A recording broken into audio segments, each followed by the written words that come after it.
আমরা হেমাটোলজিস্ট হিসেবে বিকেলে যে রোগী দেখি আর কি, সেই রোগী এক একটা প্রেজেন্টেশন, সব রোগী কিন্তু একই রকমের কথা সে বলে না, একই রোগ ভিন্ন রকমের ভাবে প্রেজেন্টেশন নিয়ে আসে।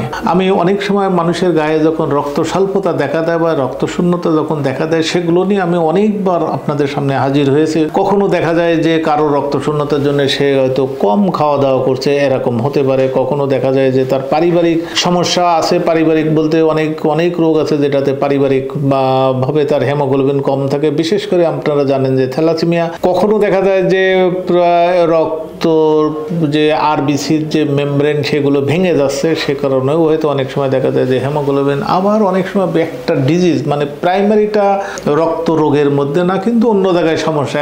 কারোর হয়তো মাসিকে বেশি ব্লাড যাচ্ছে, কারো হয়তো গ্যাস্ট্রিক আলসার হয়েছে, কারো হয়তো পাইলস আছে। এসব কারণে দেখা যায় যে রক্ত স্বল্পতা দেখা দেয়। কিন্তু আজকে যে সমস্যাটা নিয়ে আপনি আমার সামনে যে রোগীটা বসে আছে আর কি, সেই রোগীটা একটু ভিন্ন প্রকৃতির আর কি। এটা হচ্ছে তার রোগের নাম আমরা দিয়েছি যে অটো ইমিউন হেমোলাইটিক অ্যানিমিয়া। তার মানে অটোমেটিক্যালি হেমোলাইটিক মানে ভেঙে যাওয়া, আর অ্যানিমিয়া তো অ্যানিমিয়া বুঝতেছেন আর কি। তার মানে ওর শরীরে অটোমেটিক্যালি আরবিসি ভেঙে যায় আর কি। তো ভেঙে দেয় যে শেষের কম্পোনেন্টটা যেটা অ্যানিমিয়া, সেই অ্যানিমিয়ার সাইন সিমটম নিয়েই সে আসে আর কি, ইউজুয়ালি আর কি। যে কোনো সময় দেখা যাবে যে একটা অ্যানিমিয়া আসলে তখন আমরা তিনটা কম্পোনেন্ট, আমি আগেও হয়তো বলেছি আর কি, যে তিনটা কম্পোনেন্ট আমরা খোঁজার চেষ্টা করি। যে মানুষটা অ্যানিমিয়া নিয়ে আসে তার মধ্যে সেটা 1 নম্বর হচ্ছে রক্ত স্বল্পতার জন্য অ্যানিমিয়া, 2 নম্বর হচ্ছে তার হচ্ছে কোনো শরীরের একটি অর্গান যেটা পিলিয়া বলে সেটা বড় হয়েছে কিনা, আর 3 নম্বর চোখ টেনে দেখি যে তার জন্ডিস আছে কিনা।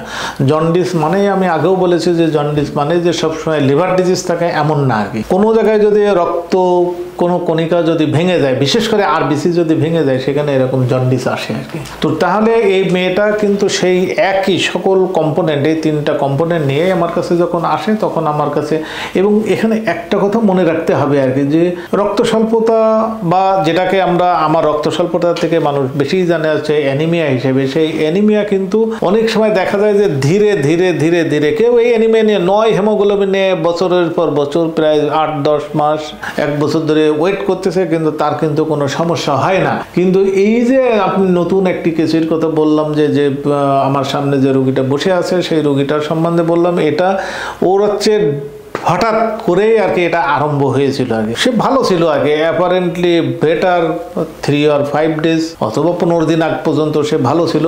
হঠাৎ করে তার রক্ত কমে গেল, ছিল 12, সেখান থেকে হঠাৎ করে নেমে আসলো 6।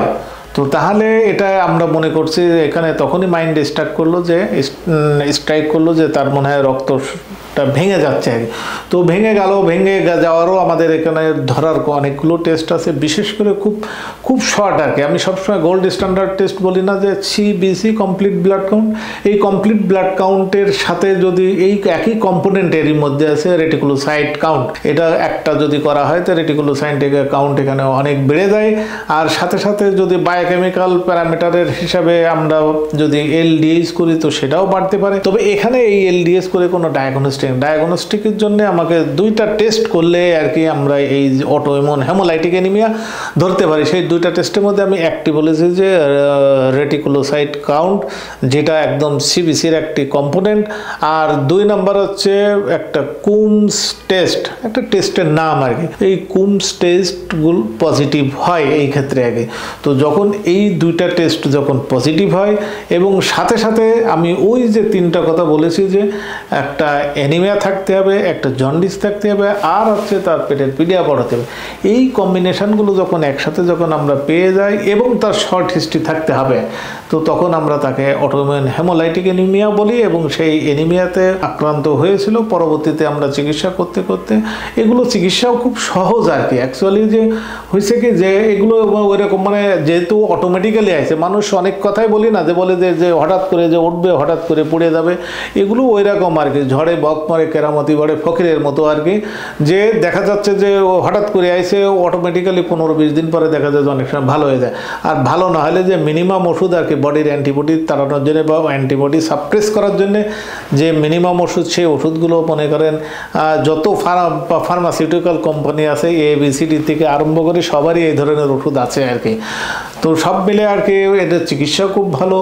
কারো কারো ক্ষেত্রে দেখা যায় যে এটা বারবার রিপিটেড হতে পারে বা রিকারেন্ট হতে পারে, যেটা না হয় সেটা আল্লাহর রসের রহমত নাজিল হয়।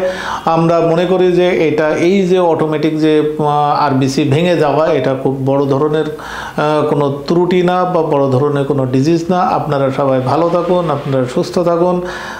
দেখা হবে অন্য আরেকটি ভিডিওতে।